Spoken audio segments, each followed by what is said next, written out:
మహోన్నతుడు అయిన తండ్రి, వందనములు స్తోత్రములు చెల్లిస్తూ ఉన్నాం. నీ మహాకృపను బట్టి నాయన, మీరు ఇచ్చిన మహాభాగ్యాన్ని బట్టి వందిస్తున్నంతవరకు ఆరాధన ద్వారా మహిమ నొంది ఉన్నారు, స్తుతించడం ద్వారా మహిమ ఉన్నారు. ఇప్పుడు నీ లేఖనము ధ్యానిస్తూ ఉండగా పరిశుద్ధాత్మ తండ్రి మాకు తోడుగా ఉండి కార్యక్రమం అంతా ఆది అంతమైన నడిపించమని యేసునామమున అడుగుచున్నాము తండ్రి, ఆమేన్. ప్రభునందు ప్రియులారా, ప్రభు యేసుక్రీస్తు కృపాసమాధానం కలుగును గాక, ఆమేన్. దేవుని వాక్యాన్ని ధ్యానించుకుందాం. మరి ప్రకటన గ్రంథము నుండి 20వ అధ్యాయము 1-2 వచనాలు చదువుకుందాం. మరియు పెద్ద సంఖ్యలో చేత పట్టుకుని అగాధం యొక్క తాళపు చెవులు ఒక దేవదూత పరలోకము నుండి దిగివచ్చుట చూచితిని. అతడు ఆది సర్పము అనగా అపవాదియు సాతానును అను ఆ ఘట సర్పమును పట్టుకొని 1000 సంవత్సరములు వారిని బంధించి అగాధములో పడవేసి, 2వ వచనం వరకే, కొంచెం ముందుకు వెళ్ళాం. దేవునికి స్తోత్రం. ప్రియులారా, గత వారము సాతాను యొక్క స్వరూపాన్ని మనం జ్ఞాపం చేసుకున్నాం.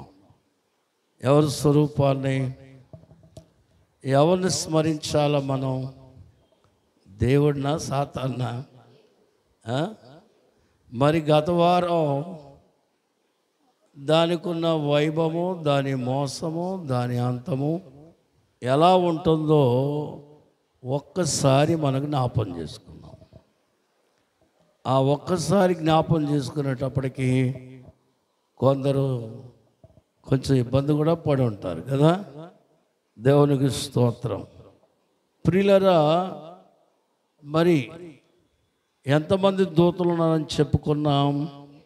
7. అయితే మరి మనం ఈ 7 చూడాలి అనుకున్నప్పుడు అనేకమైన సంగతులు మనకి జ్ఞాపకం వస్తాయి. 7 దూతల్లో మొదటి దూత పేరేంటి? 2వ దూత పేరు మికాయేలు, యుద్ధము చేయవాడు. దేవుని నరుడు అని పేరు, దేవుని వంటి వాడు. కాబట్టి దానియేలు గ్రంథంలో 10వ అధ్యాయము 13-14 వచనంలో ఉంటాడు. ప్రకటన 12:1 కనిపిస్తాడు. యూదా 9వ వచనంలో కనిపిస్తాడు. ప్రధాన దూత, యుద్ధ యోధుడు. కాబట్టి తాను దేవుని పక్షమున నరులు ఆపదలో ఉన్నప్పుడు, కష్టాల్లో ఉన్నప్పుడు యుద్ధం చేసే దూతగా ఉన్నాడు. ఎందుకంటే ఒక మంచివాడు చెడిపోయినప్పుడు వాని మంచితనము చెప్పుకున్నాం, చెడుతనము చెప్పుకుంటున్నాం. అందుకని ఈ గ్రంథానికి పరిశుద్ధ గ్రంథం అని వ్రాయబడింది. బైబిల్ గ్రంథం ఎలాంటిది చెప్పండి? పరిశుద్ధమైన గ్రంథము.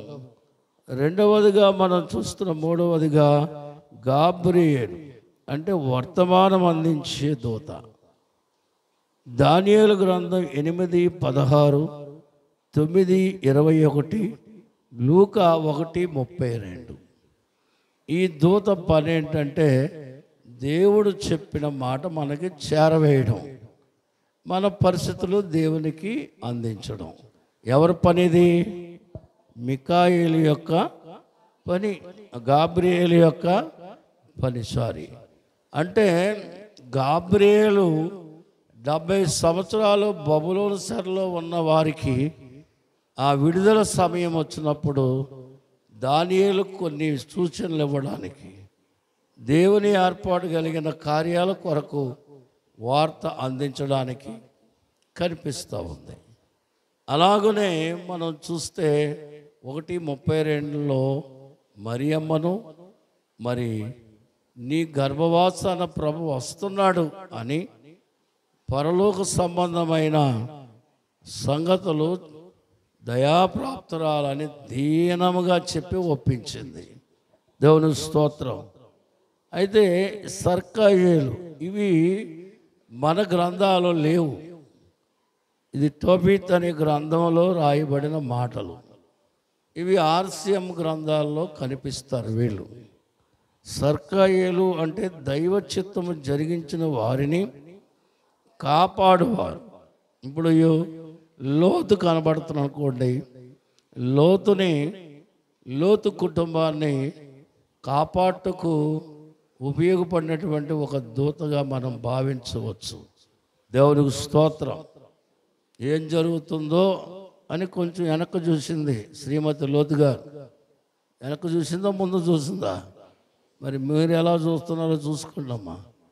ముందుకే చూడండి, వెనక చూడకండి. దేవుని వైపు చూడండి, లోకం వైపు చూడకండి. దేవునికి స్తోత్రం. ఉప్పు స్తంభం అయిపోయింది. ఏ స్తంభం?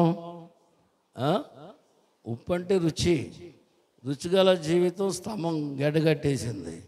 మనలో విలువలు, ధనము, సంపద, ఐశ్వర్యం, ఘనతలు అన్నీ కూడా దేనికి ఉపయోగపడవు ఎవరి వైపు చూడకపోతే. అది నీవు ఉపయోగపడవు, నీకున్నవి ఉపయోగపడవు, గుర్తుపెట్టుకోవాలా. అలాగే ఊరియేలు సృష్టిని కాపాడువాడు. దానియేలు గ్రంథం 9:13-16 కనిపిస్తాడు. దేవునికి మహిమ కలుగును గాక. ఉపద్రవముల వంటి కాలంలో, సృష్టి ప్రళయాలలో ఒక కాపుగల దూతగా దేవుని ఏర్పాటు ఉన్నదని దీన్ని చూస్తున్నాం. రఫాయేలు అంటే భక్తుల్ని కాపాడువాడు అంటారు. 2వ రాజుల గ్రంథములో 6వ అధ్యాయము 16-17 వచనాలు.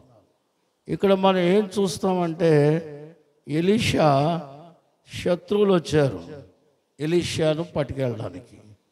ఆ సమయంలో పనివాడు చూసి భయపడినప్పుడు మరి ఎలీషా చెప్తున్నాడు, ప్రభా వీని కన్నులు తెరువము.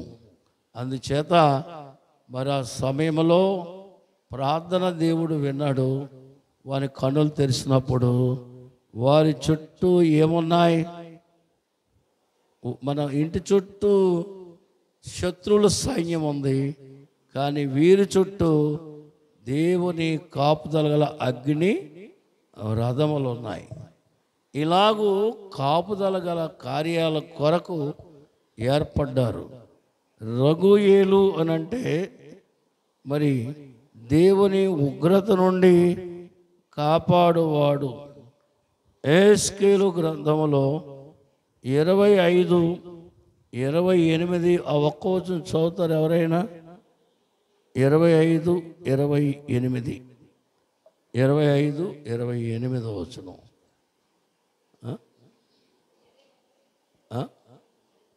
అమ్మా 22 సరే. దేవుని స్తోత్రం. హల్లెలూయా. దేవునికి మహిమ కలుగును గాక. దేవుని పిల్లరా, అనాది ఆలోచన. ఎవరి ఆలోచన? మానవ నిర్మాణమును బట్టి మానవునికి అవసరమైన ఏమున్నాయో వాటన్నిటిని ముందుగా దేవదూతలు కోటాను మంది ఏర్పడ్డారు. ఆ ఏర్పడిన వారిలో 7 ఈ ప్రధాన దూతలు. ఆ 7లో ఒకడు పడిపోయాడు. వాడి పేరేంటి? లూసిఫర్ కదా. మళ్ళీ చెప్పారా మీరందరూ? గుర్తున్నాడా? చెప్పాలా? గుర్తున్నాడా గుర్తులేడా? రాత్రి భయపెడితే ఏం చేస్తారు? సాతాను ఏం చేస్తాడంటే చెప్పనా, అది కేవలం ఎందుకు భయపెడతాడు? వాడి దగ్గర బలం లేదు అని చెప్పడానికి. చెప్పండి, సాతానికి ఏం లేదు? నువ్వు భయపడతావు గనక ఆ దిగులు ఆ చింత వల్ల నువ్వు క్షీణించిపోతావు. అసలు వాడికి ఏం లేదు, మాట్లాడలేదు మీరు. ఎవడికి భయం లేదు, బలం లేదు. పిరికివాడు ఎవరన్నా ఉంటాడు, వాడు సైతానుగాడే. బలం లేనివాడు ఎవడున్నాడంటే సైతాన్. దౌర్భాగ్యుడు ఎవడన్నా ఉన్నాడంటే వాడికంట దౌర్భాగ్యుడు ఎవ్వడు లేడు. అందువల్ల వాడికి మనం భయపడనక్కర్లేదు. చూడు, కొంతమంది అంటారు మా అన్నయ్య రాని చూసుకుందాం అంటాడు, కొడతాను అంటాడు. కొట్టేవాడు చెప్తాడా, లాగి లంపగా కొడతాడు. ఆడు కొట్టలేనివాడు ఏం చేస్తాడు, నిన్ను కొడతా, నిన్ను కూడా రెచ్చగొడతాడు. మనల్ని భయపెట్టి మనలో ఉన్న బలాన్ని ధైర్యాన్ని చల్లార్చి వాడు మనల్ని బలహీనపరుస్తాడు. అంతేగాని వాడికి ఏమీ లేదు. దయ్యం పట్టిన వాళ్ళని అడగండి, ఓ దయ్యమా నీకు శరీరం లేదు, మాలాంటి తినడానికి నోరు లేదు, కడుపు లేదు, ఏమి లేదు, ఆత్మ మీద పడ్డావు, ఏంటి నీ దుస్థితి, బతుకున్నవాడు బాగా తినొచ్చు కదా, ఎందుకు ఇలాగ అయిపోయింటే నేడుస్తుంది. ఎందుకని ఆ శరీరం దాన్ని కాదు కాబట్టి, అది తిన్నా దాని కడుపు నిండదు కనుక ఏమవుతుంది చెప్పండి. కానీ మనం ఏమంటాం, దెయ్యం వచ్చి పడిపోయిందంటే అమ్మ అమ్మమ్మ అది మన మేనగోడలు అయితే పశువు పల్లో కాయలో ఇస్తామమ్మా, నీకెందుకు మొర్రాడు పోస్తాం, నీళ్ళు పోస్తాం, గోరిపోతు కొడతాం అంటారు. అవునా? కనుక సాతాను అదిరించి బెదిరించేవాడు కానీ వాడికి బలము లేదు. ఒకసారి చెప్పండి మీరందరూ, వాడికి ఏ బలము, బలవంతుడు ఎవరు? మన దేవుడు. బలవంతులు ఎవరు చెప్పండి? శక్తివంతుడు. అందుకని ఎంత ధైర్యం ఇచ్చాడు ఇశ్రాయేలుకి. 41వ అధ్యాయంలో 10వ వచనం ఏమంటున్నాడో, ఇశ్రాయేలుతో మాట్లాడుతున్నప్పుడు ఏమంటున్నాడో చదవండి. భయపడడానికి కారణాలు ఎన్నో ఉండొచ్చు, కానీ భయపడవద్దు అంటున్నాడు. ఏమన్నాడమ్మా? భయపడవద్దు. దేవునికి స్తోత్రం. ప్రియులరా, ఈరోజు మనము ధ్యానం చేస్తున్న అంశంలో ఏమిటి ఈ అంశం అని అంటే, పాతాళములోనికి సాతానును పంపించడం. ఎక్కడికి? ఎవరు పూనుకున్నారు ఈ పని అంటే, చాలామంది భక్తులు, గత వారం కూడా మీకు జ్ఞాపం చేశాను, చాలామంది భక్తులు ఏమంటున్నారు చెప్పండి? చాలామంది భక్తులు ఏమని చెప్తున్నారంటే, దేవదూత పనివాడు గనక దేవదూతే వెయ్యాలంటున్నారు. అయితే ఇక్కడ మనం చూస్తే పరలోకంలో ఎందరో దూతలు ఉన్నారు, అయితే ఒక దూతే వచ్చింది. ఆ దూతకి ఏముంది? ఒకటి పరలోకంలో వచ్చింది, 2 తాళపు చెవులు కలిగిన దూతగా మనం చూస్తూ ఉన్నాం. దేవునికి స్తోత్రం. కాబట్టి ప్రియులరా, ఈరోజు మనము ఈ దూతను గురించి అంటే, ఒకసారి మనము పాతాళానికి వెళ్ళొద్దాం. ఎంతమందికి ఇష్టమో ఒకసారి చెప్పండి. మీకు ఇష్టమైతే రండి. ఎక్కడికి వెళ్ళొద్దాం? వెళ్దామా? చెప్పండి, ధైర్యంగా చెప్పండి, భయం ఉంటే రాకండి. ఎక్కడికి వెళ్దాం? పాతాళం ఎలా ఉంటుందో, అమ్మ బాబోయ్ ఎవరు ఇదేంట్రా బాబు ఈయన పాతాళం పంపిస్తానంటున్నాడు. దేవునికి స్తోత్రం. దావీదు ఏమన్నాడండి? దావీదు పాతాళం గురించి దావీదు చెబుతూ ఒక మాట అన్నాడు. 55వ కీర్తనలో అనుకుంటాను కదా, 55వ కీర్తనలో 15వ వచనంలో, వారికి మరణము అకస్మాత్తుగా వచ్చును, అమ్మా సజీవులుగానే వారు పాతాళమునకు వెళ్ళకూడదు, పాపం చేయకూడదు, తప్పు చేయకూడదు, నాశనం చేయకూడదు, అబద్ధం ఆడకూడదు, అన్నీ తెలిసిన వాళ్ళు. వారు సజీవులు అంటే పూర్తిగా పాతాళానికి వారి మీద అధికారం లేనటువంటి బ్రతుకు. కానీ చూసారా, నైజ పాపం వారి నుంచి వదిలిపెట్టలేదు గనక ఒక తప్పుతోనో ఒక కీడుతోనో దిగి వెళుతున్నారు. పాతాళం అంటే దిగి వెళ్ళే స్థలం. ఎవరు చెప్పండి? దిగి వెళ్ళే, ఒకసారి చెప్పండి మీ నోటితో. ఎక్కే స్థలమా దిగే స్థలమా? పాతాళానికి వెళ్ళేవాడు దిగుతాడు. పాపం చేసిన వారు పాతాళానికి వెళతారు.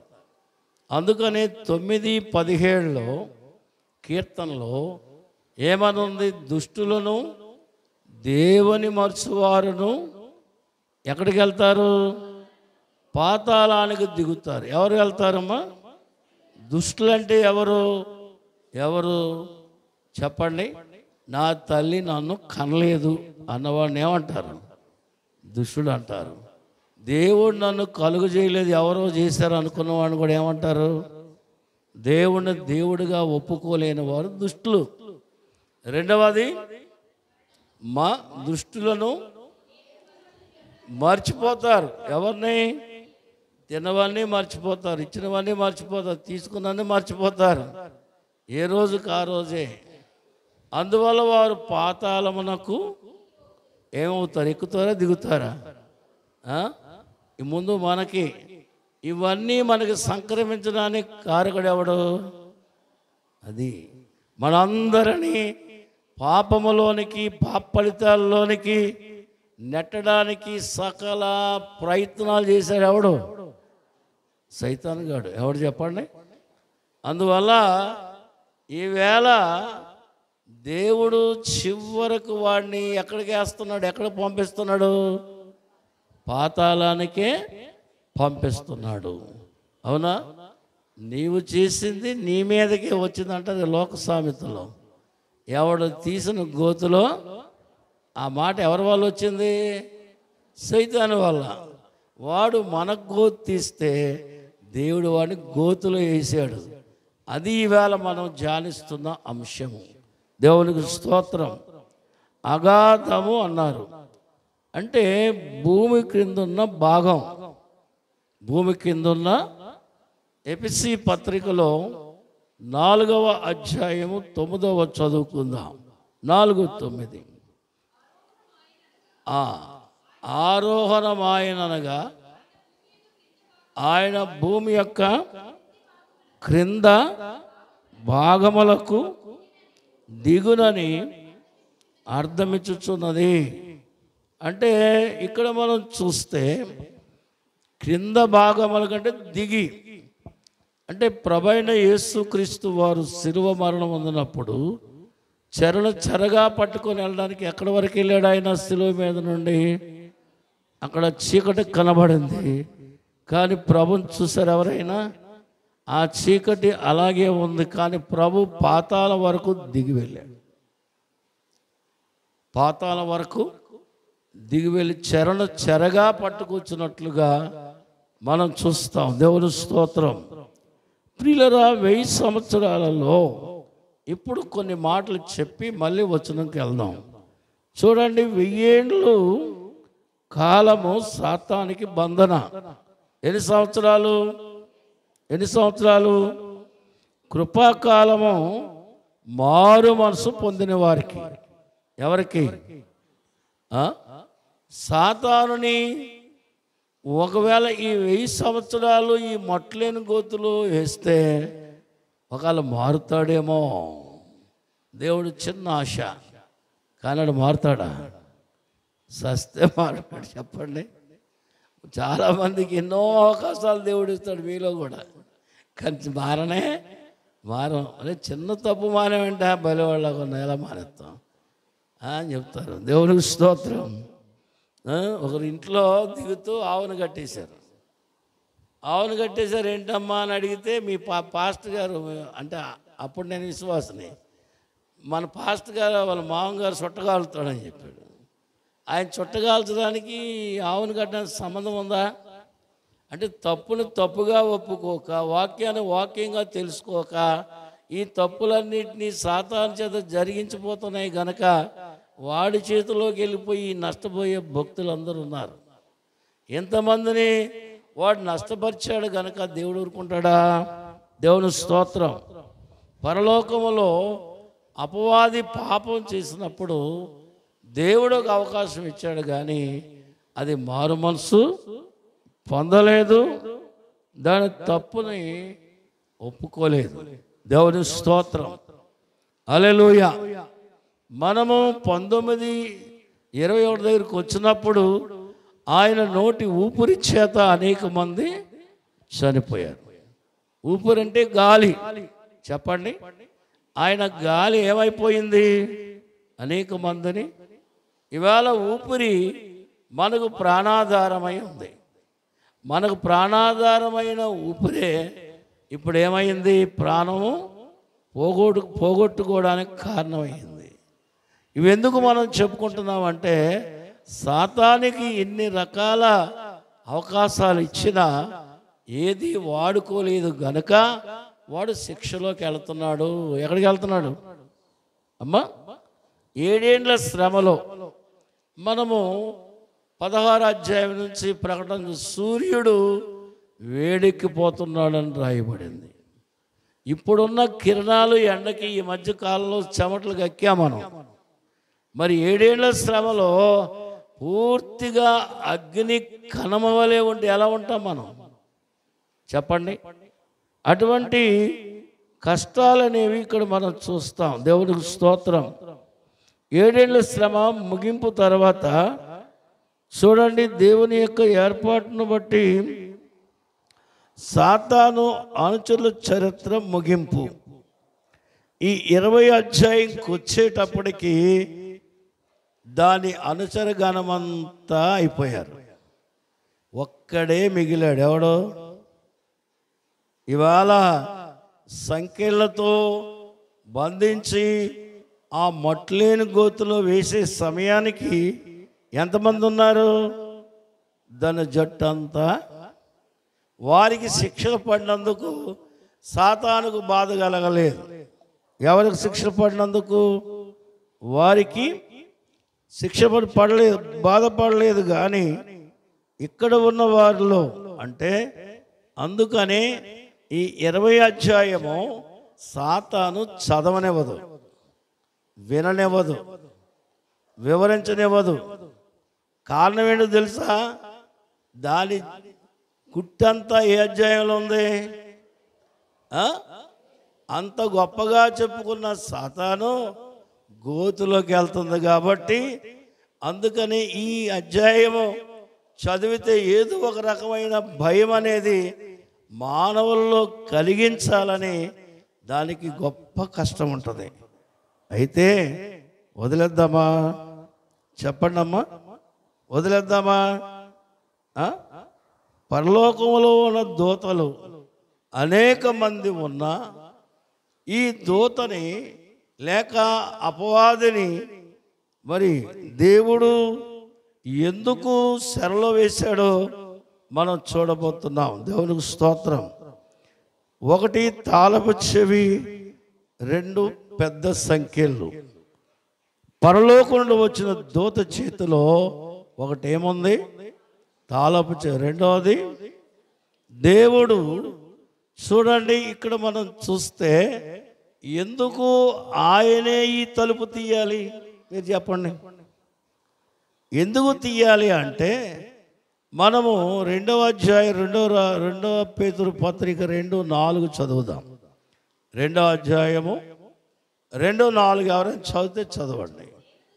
దేవదూతలు పాపము చేసినప్పుడు విడిచిపెట్టక పాతాళ లోకమందలి కటిక చీకట గల బిలమల్లోనికి త్రోసి తీర్పు ఉంచబట్టకు వారిని అప్పగించెను. యోధా పత్రికలో మనం చూసినట్లయితే చూడండి, ఇక్కడ కూడా ఒక మాట ఉంటుంది. 6వ వచనమా ప్రధాన దూతను గురించి రాయబడి ప్రధాన దూత అయిన 6వ వచనమా ప్రధానత్వం నిలుపుకొనక తన నివాస స్థలములను దేవదూతలను మహాదినమున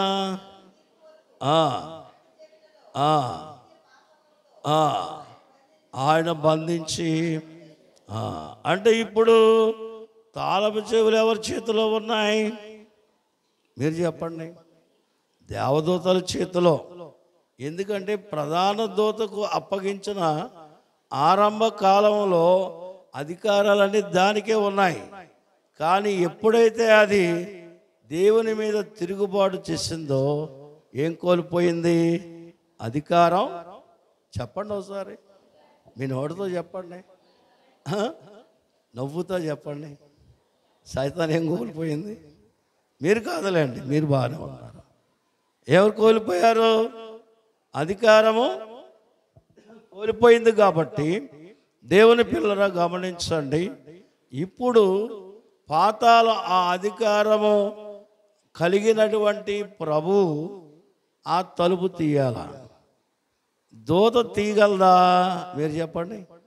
చాలామంది వ్యాఖ్యానకర్తలు దూతలే తీసి దూతే వేసింది అంటున్నారు. దూతకి పనిచేసే శక్తి ఉంది,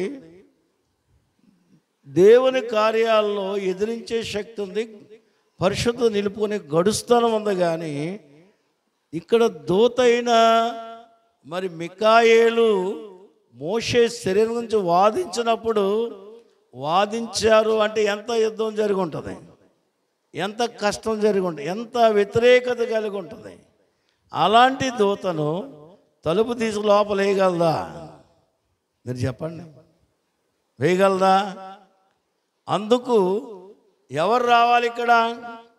ప్రభైనా గట్టి చెప్పండి, ఎవరు రావాలి? ప్రభే వచ్చి పాతాళ తాళపు దూతగా వచ్చాడు ఆయన.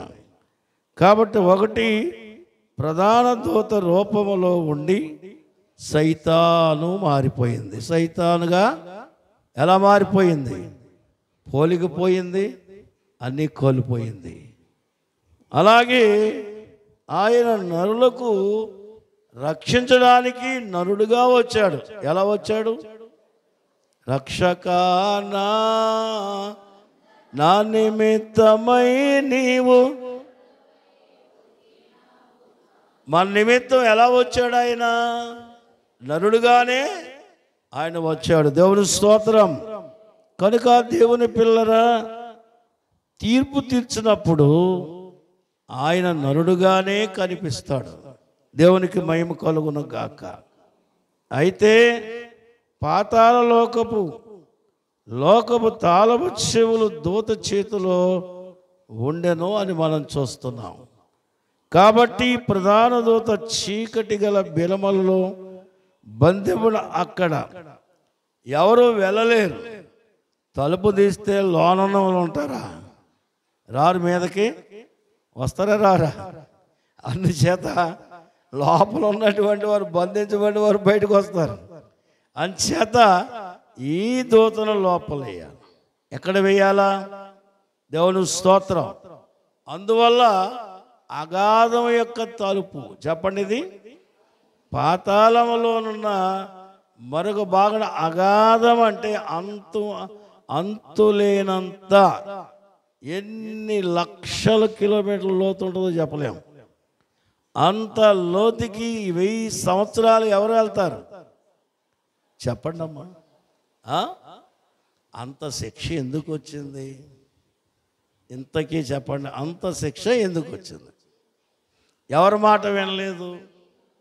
ప్రేమించి ప్రేమించి అన్ని అర్హతలు ఇచ్చిన దేవుడు, వైభవం ఇచ్చిన దేవుడు, ఉపకారం చేసిన దేవుడు, అద్భుతముగా చెప్పండి, యాజకుడుగా, నాయకుడిగా, ప్రవక్తగా ప్రజ్వలించు 7 సేనల మీద, సమూహ దూతల మీద సమస్త అధికారము వైభవంతో నింపిన ఆ దూతని ఎంత ప్రేమించాడో దేవుడు చూడండి. అంత ప్రేమించిన దూతని ఇవాళ ఎక్కడ ఇవ్వబోతున్నాడు? అగాధములో. ఎక్కడ?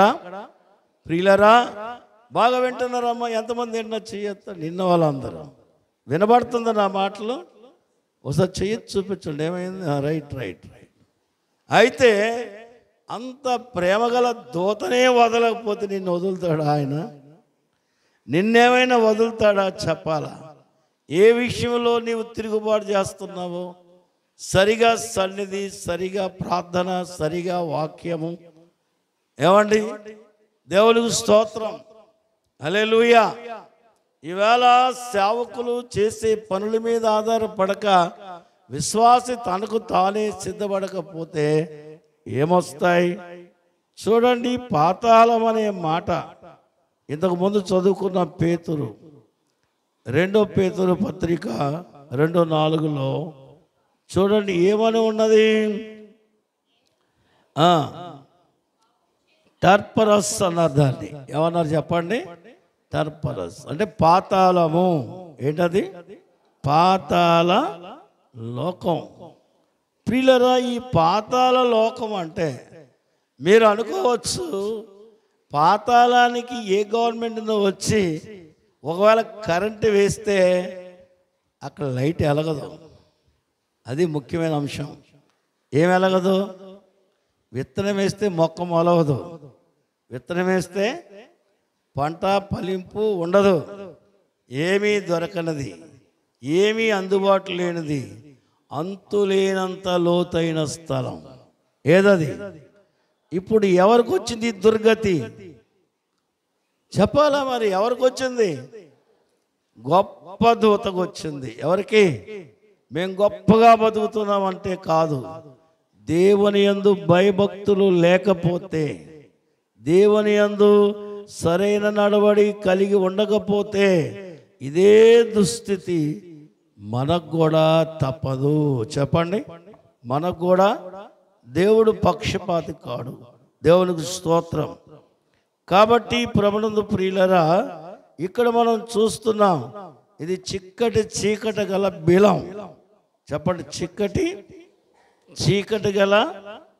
దీన్ని గ్రీకులో ఏడెస్ అన్నారు. లూకా సువార్త 16:23 మనం చూస్తాం. 16:23 ఎవరైనా చదివితే చదవండి. పాతాళములో మా కన్నులెత్తి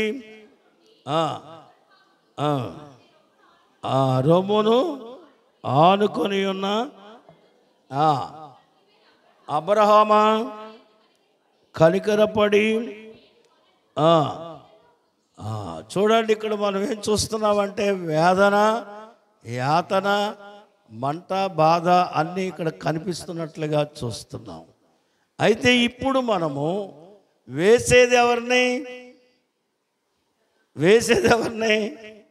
ప్రధానత్వం పోగొట్టుకున్న దూతలైతే ఇది కేవలం ఎవరంటే అందరినీ హింసపెట్టిన దూత సాతాను. అందువల్లనే అది దిగడమే కానీ ఎక్కడం ఇక లేదు, అది పడిపోవడమే కానీ నిలబడడానికి లేకుండా దాని సైన్యం అంతటిని ఆయన అంతం చేశాడు. ఒక దూత మాత్రమే మిగిలింది. 17, 18, 19 అధ్యాయాలకు వచ్చేటప్పటికి దాని సమూహం అంతా ఏమైపోయింది? అంతమైపోయింది. ఒక్క దూత మాత్రమే మిగిలింది. కాబట్టి ఇందులో సాతాను తెలిసింది ఏంటంటే ప్రభు ఉన్నాడని. సాతాను తెలుసా తెలీదా అమ్మా? చెప్పండి. యేసు ప్రభు మానవుని రక్షించడానికే సిలువేయబడ్డాడని తెలుసా తెలీదా? తెలుసా తెలీదా? ఆయన రక్తము రోమపత్రికలో 3:26 ఉన్నట్టుగా ఆయన రక్తం వలనే వారు నీతిమంతులు అవుతారని సాతాను తెలుసా తెలీదా? తెలుసు. అలాగే నరులకు నేను చేసే పని మోసము. నేను చేసే పని ఏంటి? అవ్వను నేను మోసగించాను, రానున్న తరాలన్నీ, జరిగిన తరాలన్నీ నేను మోసం చేశాను. అది మోసం చేసినట్టు దానికి తెలుసా తెలీదా? చెప్పండి అమ్మా. సాతానికి తెలుసు. ప్రభు తట్టు తిరిగిన రక్షించునని కూడా తెలుసు. సాతానికి ఏం తెలుసు అమ్మా? చెప్పండి. ఎవరితో తిరిగితే రక్షించబడతాం చెప్పండి. కష్టకాలంలో మనం చూస్తే ఇర్మియా విలాప వాక్యాలు 5:21 అంటాడు, దేవా నీవు మమ్మల్ని తిప్పిన ఎడల మేము తిరుగుదాము, మా పూర్ణ వైభవం మాకు మరలా అంటే మళ్ళీ వస్తుంది, తిరిగితే వస్తుంది. కానీ సాతాను తిరగడు, వాడికి ఏమి లేదు, పూర్ణ వైభవం రాదు అనే విషయాన్ని మనం గుర్తించవలసిన వారమై ఉన్నాం. దేవుని స్తోత్రం. అలాగే చూడండి, ఇక్కడ మనం గమనించినట్లయితే చూడండి, ఈ తాళపు చెవి గురించి మనం ప్రకటన 1:18 ఏమనుందో చదవండి. 1:18 దైవాక్యాన్ని బట్టి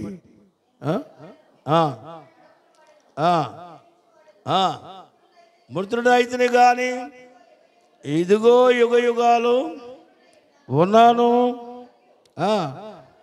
మరణం యొక్కయు పాతాళ లోకము యొక్కయు తాళపు చెవులు ఎక్కడున్నాయి? ఎవరి స్వాధీనంలో? అవునా? అందుకని ప్రభు ఇక్కడ ఎలా కనిపిస్తున్నాడు? దూతగా. ఏ రూపంలో మనం రక్షించడానికి రక్షకుడిగా వచ్చాడు. ఆ దూతని బంధించడానికి దూతగా వచ్చాడు. అందువల్ల అధికారం ఎవరి చేతిలో ఉంది? అందువల్ల మీరు ఎవరు నిరభ్యంతరంగా చూడండి, నరులను పాతాళానికి పంపాడు గనుక దానికి అదే గతి పట్టింది. చప్పట్లు కొడదాం ఒకసారి. నరులందరినీ ఎక్కడికి పంపించింది? అవునా? పాపం చేసిన వాళ్ళందరూ ఎక్కడికి వెళ్తున్నారు? అందువల్ల ఇప్పుడు ఆ గతి ఎవరికి పట్టింది? గట్టిగా చెప్పండి నోటితో, నీకు అదే గతి పట్టింది అనండి ఒకసారి. అనలేరు గొప్పన. అవునా? నరులకున్న స్వతంత్రాన్ని దొంగిలించి మనుషులు దోషులైపోయారు దేవుని ముందు. అలాగ స్వతంత్రాన్ని దొంగిలించినందున దేవుడు దాని స్వతంత్రాన్ని తీసేసాడు. అంతేమని గట్టి చప్పట్లు కొడదాం. గట్టి చప్పట్లు శబ్దం. భయం సైతానంటే కదా, ఏం భయం లేదు, నేను అన్నాను, ప్రార్థన చేస్తా, మీకేం డౌట్ లేదు, మీరేం భయపడక్కర్లేదు. మూడవదిగా చూస్తే చూడండి, అది కృప ద్వారా. చెప్పండి, కృప ద్వారా ఏమైంది? నరులకు కృప విడుదల తెస్తే దేవుని కృప దానికి మూత వేసింది. ఎవరికి మూత వేసింది? పాతాళం వేసి మూయబడింది.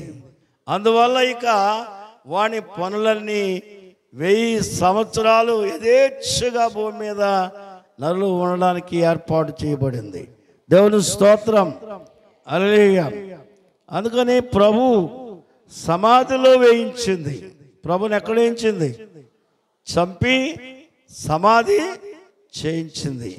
కనుక ప్రభు పాతాళ వారికి వెళ్ళి తిరిగి లేచాడు.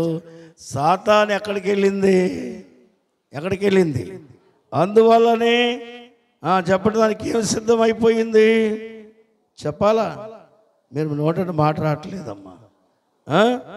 నరుడిగా మన కొరకు వస్తే ఆయన్ని శిక్ష. 5వది చూస్తే చివరిగా 6వది, తన అనుచరులు అంటే సాతాను దాని సమూహము చేత నమ్మిన వారికి 666 ముద్ర వేయించింది.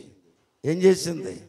బాధ పెట్టి, భయపెట్టి, సరుకులు దొరకవు, తిండి దొరకదు అని అనేక మందిని, దాని యొక్క అనుసరణ బట్టి అనేకులు, మంచివారు కూడా, తెలివైన వారు కూడా, దానకర్తలు ఉన్నారు, ధర్మదాతలు ఉన్నారు, ఆస్తిపాస్తులు ఇచ్చిన వారు ఉన్నారు. కానీ వారు మారు మనసు పొందకుండా దాని ముద్ర వేయించిందని అనుచరుల చేత. ఎవరు అమ్మా? అందుచేత వాడికి ఇప్పుడు 1000 సంవత్సరాలు బయటికి రాకుండా అక్కడ నన్నేగా నుంచితే ముద్ర అనేవాడు. అంతే. ఎంత ఉంది అంతకంటే పగవాడు ఎవడు మనకి లోకంలో? ఎవరు? మనుషులు పగవాళ్ళు కాదు. ఎవరు పగవాడు? అవునా? తన అనుసరిగానే చేత అలా చేశాడు కనుక వాడికి సైతాను క్రియలకు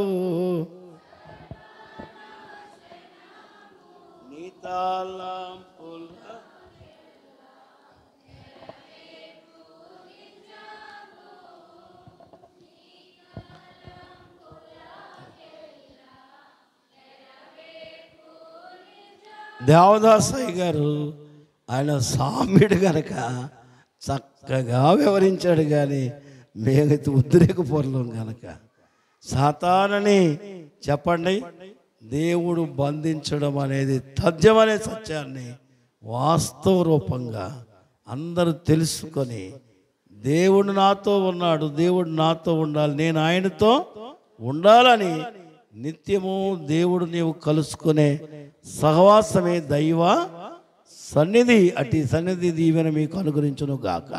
ప్రార్థన చేసుకుందాం, ప్రార్థించుకుందాం. ఒక్క నిమిషం అందరూ ప్రార్థించుకుందాం, ప్రార్థన చేసుకుందాం. ప్రియ తండ్రి, నీకు వందనాలని అందరము అపవాది కలిగే దుస్థితి మేము చూస్తున్నాం. నీవు ఎలాగ విడిచిపెట్టలేదో మమ్మల్ని కూడా నీ విడిచిపెట్టవని నువ్వు చెప్పలేదు, కానీ నీ ప్రేమ అడ్డొచ్చింది కానీ మాకు అర్థమైంది. దేవా, మేము జాగ్రత్త కలిగి అపవాదికి మేము లోబడకుండా నాయనా విలాసవంతమైన జీవితము, వినోదవంతమైన జీవితము, లౌకికమైన జీవితము సాతాను కల్పించే వాటికి లోబడక నీ సన్నిధిని ప్రేమించి నీ సన్నిధి నడుచుకున్న భాగ్యము ప్రతి బిడ్డకు దయచేయమని దీవించమని త్వరగా వస్తున్న ప్రాణప్రియుడని యేసునామమున అడుగుచున్నాము తండ్రి. ఆమేన్. కూర్చుందాం.